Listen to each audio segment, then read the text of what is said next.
Welcome to a very special segment of Lore You Should Know. This time we've got Jeremy Crawford here talking to us. Hi, Jeremy. Hi there. Good to see you. Good to see you too. I'm excited to talk about our topic today, but it is interesting because we usually talk to you about sage advice and rules mechanics and things like that. But for this segment, where we delve into little bits of D&D lore for fun or just for using in your game, we're going to talk about Tasha, the character that is the eponymous character from Tasha's Cauldron of Everything, coming on November 17th to North America and December 1st to everywhere else. Very excited about this book. There are so many chock full things. There literally is everything in this cauldron, right, Jeremy?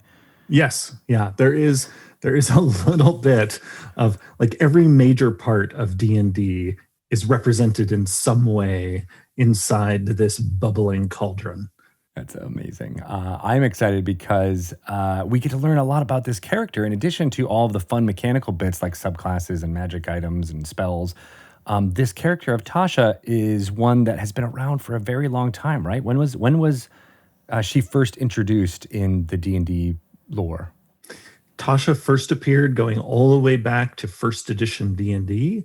And many people know the name in D&D because of the spell that bears her name, Tasha's Hideous Laughter, a spell that has made it through, the game's different revisions over the decades and is in the current player's handbook.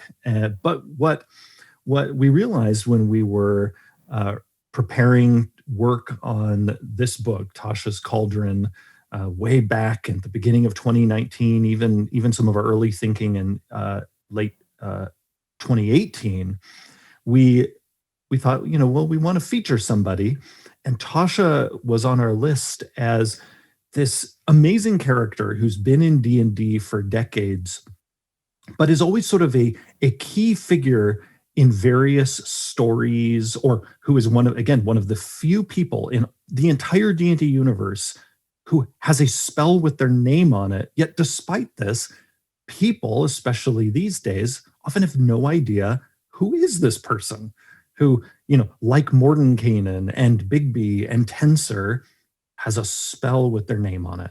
Yeah. So Tasha, like those other spellcasters I mentioned, comes from the world of Greyhawk, which, one of the oldest settings for D&D. It was the setting of Gary Gygax, and Tasha was a character in that world associated with one of the great adventuring groups. Many people have heard of the Circle of Eight that Mordenkainen was a part of. Well, Tasha was a part of a different group called the Company of Seven. And appropriately enough, the Company of Seven came around in the Greyhawk timeline before the Circle of Eight. So now we need to wait for the Cabal of 9 and then the Clique of 10, and we can play this game all day long. Well, before the Circle of 7, there was the Septum of 6 is that's right. Goes back and farther. And Tasha was a powerful wizard in the Company of Seven. She was the apprentice of the wizard Zagig. But even before that, and this is a part of her lore that has grown over the decades, she had an even more notable fact, and that is she was raised by Baba Yaga herself. Right. And this isn't just some random woman whose name happens to be, she's not Ms. Yaga. To her fans. Baba. No. This is the Baba Yaga. The same one that's in our world's lore. The same entity that it was, figures in Russian folklore with having a hut that walks on chicken legs, and so many of the not necessarily bad or evil things, but an antagonist in so many Russian fairy tales. And also even sometimes a an ally with a twist, because Mm. like many hags, Baba Yaga can be reasoned with, can be bargained with, can be tricked, sometimes likes being tricked, because, fae beings often enjoy this sort of like give and take of tricks. It's sort of a game they're all playing. But that Baba Yaga, who has the infamous chicken-footed hut that wanders around not only in Earth's folklore but in the D&D multiverse, a hut that appears in a full-page painting in our Dungeon Master's Guide, Hmm. she raised Tasha. Does that mean that Tasha is also a hag, or? She is not. So Baba Yaga adopted Tasha. Tasha was a human girl who was adopted by Baba Yaga. And this is another common fairy tale trope of a mortal child being raised by the Fae. And so in Tasha's Cauldron of Everything, at several points where Tasha comments on the content of the book, she will refer to her childhood with Baba Yaga, which included wandering around the multiverse. There certainly was some time spent in the realm of the Feywild, because Baba Yaga likes to have her hut wander into the Feywild occasionally in a way to visit home. But Tasha also saw many other parts of the multiverse growing up. And we have a painting in the book that many people have seen in previews of Tasha in her youth studying magic outside her adoptive mother's chicken-footed hut. And I love that image. yeah, It's so evocative, and it brings just so many details of her biography to life in a way that so many times you have like a powerful wizard character, and they were always like that. What was Gandalf's childhood like? Nobody knows. But here we have a really cool through line, and I'm gonna just ask this one question because it's something that's fascinating me. Is there a possibility that Tasha is an Earthling? Like, where was she abducted and adopted from by Baba Yaga? So that is a mystery I am not going to reveal. Well, then my headcanon is that she's from Detroit. Because I love it. Because she also has been called Natasha, and also keep in mind that back in first edition D&D, it didn't come up often, but it did occasionally pop up that D&D characters did sometimes come from Earth or visit Earth. Yes. And that included some of the original adventure material about Baba Yaga. Some of the early D&D stories about Baba Yaga assumed that our world, this Earth, was accessible from the D&D multiverse, especially to beings like Baba Yaga. So there is a non-zero chance, I'll put it that way, that Tasha actually was born somewhere on Earth. I love that so much. We've talked about it on previous Lore You Should Know segments about Ed Greenwood had a column where he would have Mordenkainen and was it someone else from the D&D multiverse in his Elminster? So yes, of course. Elminster and also Dalamar from Kryn. Wow. Yeah. So that exists, and not all the way up to the more modern era when Chris Perkins brought the Acquisitions Incorporated crew to the Wizards offices, and so there's lots of bridges between our world and the fantasy world of Dungeons and Dragons, and not even to mention the amusement park connection of the cartoon. So I love that you doing that hand gesture. I immediately knew you meant the roller coaster in the D&D cartoon. It's true. You knew exactly what I meant just by that up and down, because that is so etched in our memories. And I love that you're continuing this with Tasha's Cauldron of Everything, and making these ideas happen. I mean, it's super fun. But she's had a long history since then, right? Yes. Oh, and I will say that people will notice in her quotes, she sounds a little more modern in some of her sensibilities, which could point to possibly her having visited Earth or being from Earth. But again, I'm not going to confirm or deny that she Wait a she second. is from Earth. Jeremy, are you saying that you're Tasha? Is that is that what you're trying to tell us? Well, I will confess that I did write some of Tasha's quotes in the book. I love it. That's awesome. I can't wait to hear your voice come through when people get to check that out. But so after she was adopted and had this amazing magical education from Baba Yaga, where did she go next? So she then apprenticed to Zagyig. So already she spends this childhood with this figure often called the mother of all hags, then goes on to study under one of the more powerful wizards in the world of Greyhawk. Tasha then rubs shoulders on their various adventurous exploits with some of the best known games in older D&D lore. People like Heward, after whom the Heward's Handy Haversack is named. And then Tasha's life starts to extend a bit in a supernatural way, because the Company of Seven is actually separated from the Circle of Eight by many, many years. Yet you see Tasha popping up again and again in Greyhawk lore. And this is because we look back at her origin, she learned a thing or two from her immortal mother. And also is a very powerful wizard in her own right, because Tasha is at the Mordenkainen Elminster level, and in fact, arguably surpasses them because of some of the other things I'm now going to talk about that she accomplished. One of her great accomplishments as a wizard in her later life, in addition to becoming a queen, she eventually rules an area within Greyhawk and is proclaimed the Witch Queen.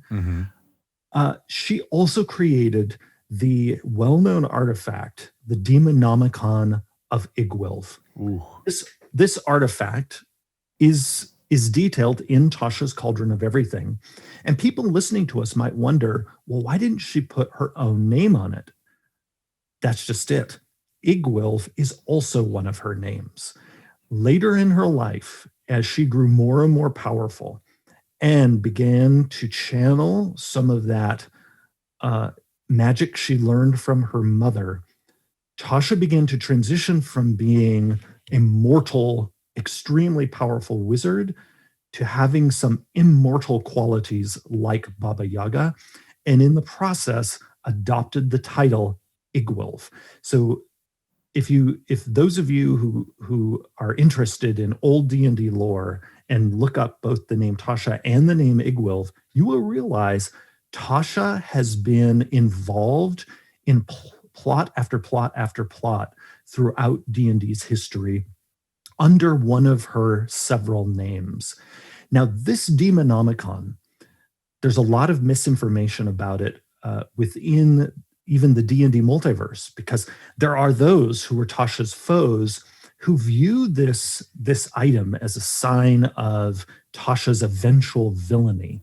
Early in her life, she was very involved with this heroic adventuring group. Although I say heroic actually in air quotes, because many of the early D&D adventuring groups had some moral grayness to them, and sometimes not just sometimes bucket loads of moral grayness, where their self-interest often far outweighed any desire to work for a greater good. Right, and the pursuit of knowledge could sometimes outweigh even that. Yes, and that was true of both the Company of Seven and the Circle of Eight. I mean, Mordenkainen, for instance, who eventually sort of becomes a frenemy of Tasha's, is notorious for being morally gray. I mean, Mordenkainen has ended up helping keeping various parts of the D&D multiverse from being destroyed over the years, but it's often because of some self-interest that he has in the affair. But when Tasha made the Demonomicon of Igwilf, it sounds so sinister, and it's associated with demons. But here's the thing. This book is one of the most powerful weapons against the demon lords of the abyss, who hate Tasha for this book existing, because it is with this book people can exert great power over demons. And Tasha is so powerful and so cunning, she even managed to embed a bit of the abyss inside the book itself. What? And at various times has even trapped a demon lord inside the book. And so her accomplishment here is second almost to no wizard in the D&D multiverse. This is why I say, like, Tasha, she could quite likely whoop Mordenkainen's butt in a sort of toe-to-toe wizard's duel, all things being equal. That's awesome. And that's one of the reasons we have a painting of the two of them playing wizard's chess in the book. And Mordenkainen is indeed getting his butt kicked. In true Queen's Gambit style, I'm sure. Yes. Yeah, exactly. That's awesome. So the Demonomicon is interesting because you're right, because you'd think like, oh, something that is describing these demons would inherently be an evil thing, but it does in some ways name them.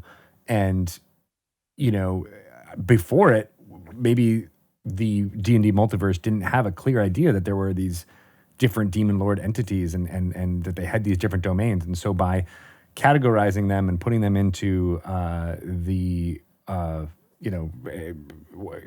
telling the truth about who these demon lords are and what their influences could be, that is a very powerful weapon. In some ways, she's like a journalist to the demons. Yeah, absolutely. And because the demon lords of the abyss are creatures of utter chaos, and the last thing they want is their names and their deets showing up in this tome by this powerful wizard. And at various points in the multiverse's history, people have used the Demonomicon of Igwilv against the demon lords of the abyss. And so they hate her for it. Yeah. Now, she has another connection with the abyss, in that in her efforts to learn how to harness its power, she had a dalliance with the demon lord Gratzt. And in this process, we think learned some of the information she needed to perfect the Demonomicon. And we have a painting in the book also of this part of her life, where it is very clear in the painting that her interaction with Gratzt in a way was an information gathering exchange. Wow. So she was a double agent, like another Natasha we might know. So that's even another fun connection to Earth lore. Yeah, because there is this painting of her conversing with Gratz through a magic mirror, and behind her in her lab on a chalkboard, there is this arcane diagram that bears the words "harnessing abyssal power." And she, like many of these morally gray wizards, they were not afraid to plumb different depths of the multiverse, looking for different sources of power, and often would end up using that power in ways that was not friendly to the source of that power. So in this case, she ended up harnessing the abyss's power and then used that power against the abyss. Now, her power ends up becoming so mighty that eventually she becomes the enemy of a number of adventurers, specifically in the world of Greyhawk. The tales about this later phase in her life, where she is fully Igwilv, they vary depending on the adventures you've played from the old days. I often like to think there are unreliable narrators, because you have to remember adventurers in first edition D&D in particular were not always good. They were often doing what they were doing to rob people for their own self-interest, right? Because for their own self-interest. Gold was experience points, so yes, that made a lot of sense. And so it is always important to keep that in mind when we contextualize the the activity of characters like Tasha and Mordenkainen, and then also the activity of people who oppose them, keeping in mind that the kind of old-timey sword and sorcery narratives of first edition D&D, there was actually no assumption that any of these people were heroic. That, being a D&D adventurer back then, all it meant is that you were going on adventures, period. Yeah. We knew nothing about D&D adventurers' sort of moral compass at that point. It's actually been in time, D&D's assumption has shifted so that we now assume adventurer means hero, but that wasn't the case back in the sort of hard Scrabble days of Mordenkainen and Tasha and Heward and Zagig and Bigby, where they, especially in the world of Greyhawk, were in a place that was constantly at risk of falling into the abyss because of the machinations of figures like Orcus or Lolth, that was at risk of being overrun by giants or some other force. Or Ayuz. And yet by Ayuz, who is also connected to Tasha. Oh, how is that connection? Ayuz is Tasha's son. Really? So, whoa, Igwil's son? Or is it that how it was phrased back then? So Ayuz is one of the outcomes of Tasha's research project with Gratz. Oh, so is Ayuz a Cambion then? Yes, Ayuz is a demigod. Interesting. And what amazing parents. You have right. Gratz on one hand and Tasha, daughter of Baba Yaga, on the other. And so Ayuz, in a way, is a melding together of not only the mortal and the immortal, but even sort of there's the abyssal on one hand with Gratz, but also a touch of the Fae on the side of Tasha.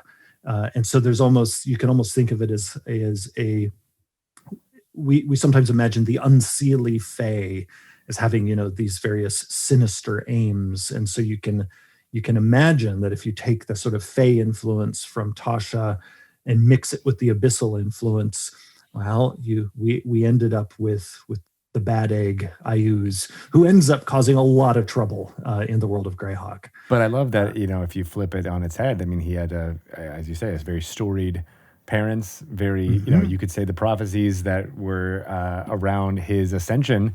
Maybe he was the good guy. I mean, he did all those awful things, but yes, but you could tilt the world about 180, and you could be like, well, maybe that was there was a story there, and so it is these facts and many more. I mean, Tasha was also connected to the story of the Crook of Rao, another artifact that appears in Tasha's Cauldron of Everything because of a rivalry between Tasha and the wielder of the Crook of Rao, and Tasha actually cursed the artifact. And as we say in the book, that artifact still bears Tasha's curse, again, a sign of her immense power. We also show very briefly in the book an image of apprentice wizards pledging themselves to her in the Witch Queen portion of her life, because we actually show her as an example of a group patron. That if your group patron is a sovereign, well, that sovereign could be Tasha herself, and that's great. She has in many ways more sort of awesome chapters in her life than almost any other NPC in D&D's history. I mean, because who else was raised by the likes of Baba Yaga, went on to be in one of the most famous adventuring groups in D&D history, created magic that now still bears her name, created some of the most powerful artifacts in the game's history, is the mother of a god, and whose name now echoes across the multiverse. So given these many details, we thought she is a perfect character to associate with a book like Tasha's Cauldron of Everything. And if anyone is wondering, yes, she does in fact have a cauldron. In fact, she has multiple cauldrons, and that's why we were glad to call this book her cauldron. And I also can safely say this is not the last people are going to see of her. Ooh, I like that. More to come. But I think there's just so much wealth of information about her, as you say, and I'm glad that even though this book is, not one of D&D's more story-heavy books, it does bring so much storytelling in those marginalia notes from Igwilv and Tasha herself, and I'm glad that you're able to kind of illuminate some of that through this conversation, man. I feel like every time I talk to you, I want to just research more and find out what was going on in all those adventures that she's mentioned in, and what it was like to be with Grass as she was, as well as going back to Baba Yaga's hut. That's so fun. Yeah, and to me, some of the most charming moments in Tasha's Cauldron are when Tasha talks about her time with her mom, because it's clear, like many of us, there were some tense times with her, but she also has actually some really endearing affection for the Hag Queen of the multiverse. What? Because you mentioned, kind of morally gray a bunch. Where would you figure her alignment would does it change throughout the course of her life? Does she have different influences that might sway her towards neutral good or true neutral? So I have long thought of Tasha as being a great example of a neutral character, Hmm. where Tasha, and really I would actually classify most of those original famous Greyhawk wizards as just neutral, where they just did what they wanted.